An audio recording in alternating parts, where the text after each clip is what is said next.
Olá pessoal, tudo bem? KWG? Para mais um vídeo para vocês.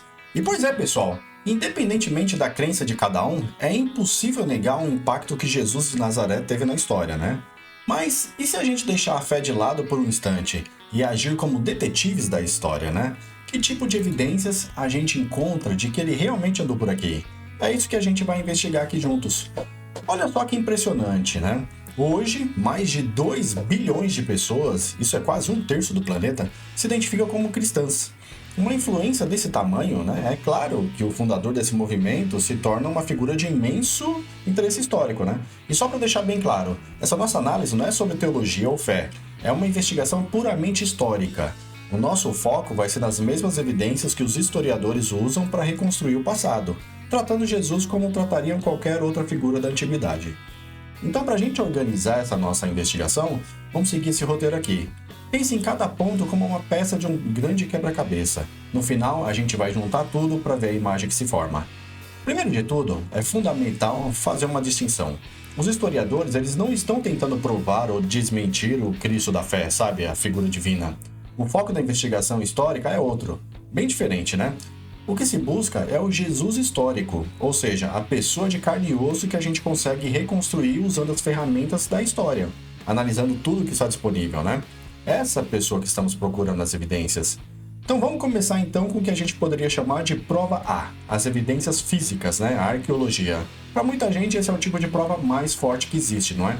Mas antes de mais nada, é super importante a gente alinhar expectativas aqui.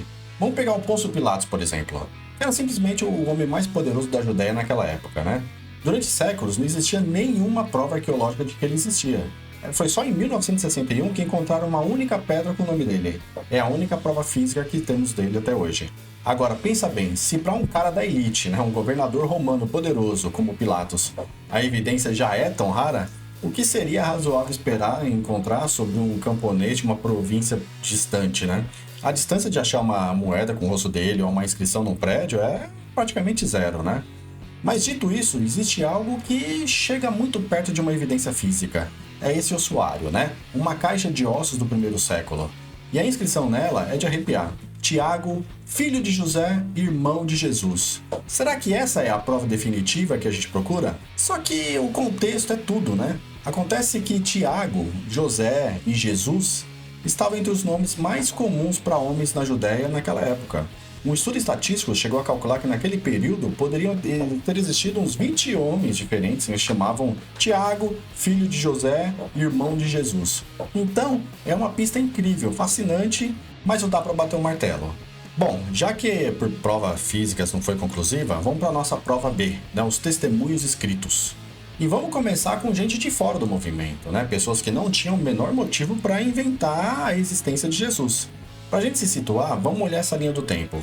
O que chama a atenção é que esses relatos romanos foram escritos coisas de 1 ou 2 gerações depois dos eventos. Então, para padrões de história antiga, isso é muito, né? Muito perto dos acontecimentos. E aqui a gente chega num ponto fundamental. Essa frase é provavelmente a referência não cristã mais importante que existe.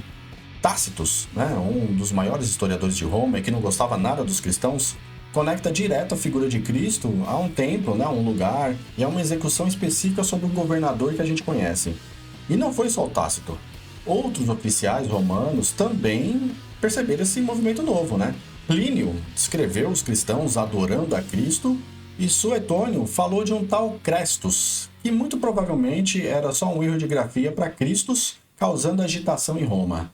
Fica bem claro que as autoridades romanas sabiam que existia um movimento centrado nessa figura.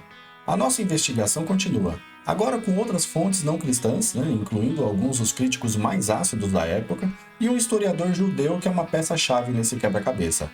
E é aqui que a coisa fica interessante de verdade. Os maiores críticos de Jesus nunca disseram que ele não existiu.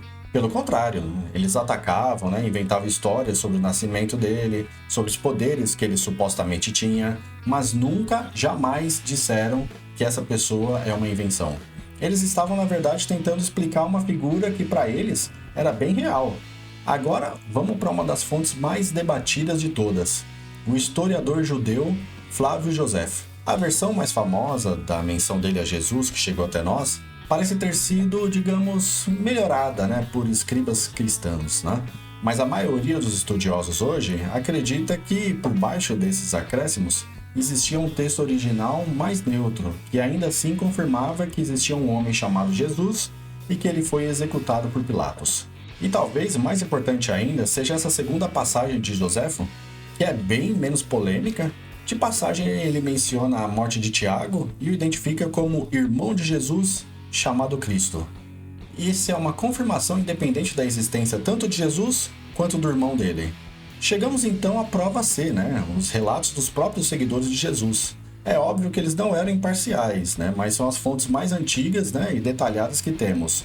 Então não dá para simplesmente ignorá-las, né, como documentos históricos. As cartas do apóstolo Paulo, escritas só uns 20 anos depois da crucificação, são a evidência mais antiga de todas. E o ponto crucial aqui é a menção a Tiago. Pensa bem, é muito improvável que Paulo inventasse um irmão para Jesus, o irmão que estava vivo e com quem ele mesmo se encontrava e às vezes até discutia.